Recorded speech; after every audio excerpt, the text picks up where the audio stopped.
Proklamasi Kemerdekaan Indonesia pada 17 Agustus 1945 adalah momen bersejarah yang menandai berakhirnya penjajahan dan lahirnya negara Indonesia yang merdeka. Namun, sebelum proklamasi tersebut, terjadi serangkaian peristiwa penting yang mempengaruhi sejarah. Berikut adalah beberapa peristiwa penting menjelang proklamasi kemerdekaan 17 Agustus 1945. Yang pertama adalah pembentukan BPUPKI. Pada tanggal 29 April 1945, BPUPKI atau Badan Penyelidik Usaha-Usaha Persiapan Kemerdekaan Indonesia dibentuk. BPUPKI bertugas menyusun dasar negara dan undang-undang dasar sebagai persiapan menuju kemerdekaan. Terbentuknya BPUPKI menunjukkan keseriusan bangsa Indonesia dalam mempersiapkan kemerdekaan secara terstruktur dan terencana.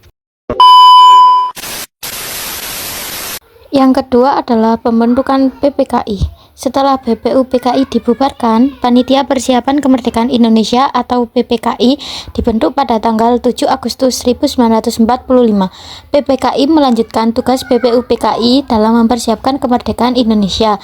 PPKI berperan penting dalam menyusun langkah-langkah akhir menuju proklamasi kemerdekaan. Yang ketiga, kekalahan Jepang dalam Perang Asia Timur Raya. Kekalahan Jepang dalam Perang Asia Timur Raya memberikan peluang besar bagi Indonesia untuk memproklamasikan kemerdekaannya. Kekalahan ini mencakup posisi Jepang di Indonesia dan membuka jalan bagi para pejuang kemerdekaan untuk mengambil alih kendali. Yang keempat adalah peristiwa bom atom.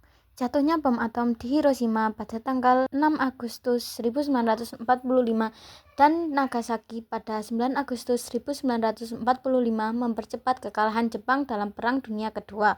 Peristiwa ini menjadi momentum bagi bangsa Indonesia untuk segera memproklamasikan kemerdekaannya sebelum sekutu datang dan mengambil alih kekuasaan dari Jepang.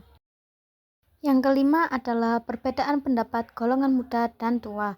Menjelang proklamasi, terjadi perbedaan pendapat antara golongan muda dan golongan tua mengenai waktu dan cara proklamasi. Golongan muda ingin segera memproklamasikan kemerdekaan tanpa menunggu keputusan Jepang, sementara golongan tua lebih berhati-hati dan menunggu kepastian dari Jepang. Yang keenam adalah peristiwa Rengas Dengklok. Pada tanggal 16 Agustus 1945, Soekarno dan Hatta dibawa ke Rengas Dengklok oleh golongan muda untuk mendesak segera memproklamasikan kemerdekaan. Peristiwa ini menunjukkan tekad kuat golongan muda untuk segera memproklamasikan kemerdekaan tanpa menunggu lebih lama lagi. Yang ketujuh adalah penyusunan teks proklamasi. Pada malam 16 Agustus 1945 di Rumah Laksamana Maida, teks proklamasi disusun oleh Soekarno, Hatta, dan Ahmad Subarjo. Proses ini melibatkan pemilihan kata-kata yang tepat untuk menyatakan kemerdekaan Indonesia secara resmi. Teks ini kemudian dibacakan pada pagi hari 17 Agustus 1945, menandai lahirnya Republik Indonesia. Yang kedelapan adalah proklamasi kemerdekaan. Pada pagi hari tanggal 17 Agustus 1945, di kediaman Soekarno di Jalan Pegangsaan Timur 56, acara proklamasi dimulai. Pukul 10 pagi, Soekarno membacakan teks proklamasi dan pidato singkat setelahnya. Kemudian, bendera merah putih yang dijahit oleh Ibu Fatmawati dikibarkan oleh seorang prajurit peta bernama Latif Hendra Diningrat yang dibantu oleh Suparjo dan seorang pemudi yang membawa nampan berisi bendera merah putih. Setelah bendera berkibar, lagu Indonesia Raya dinyanyikan oleh semua hadirin. Atas nama bangsa Indonesia.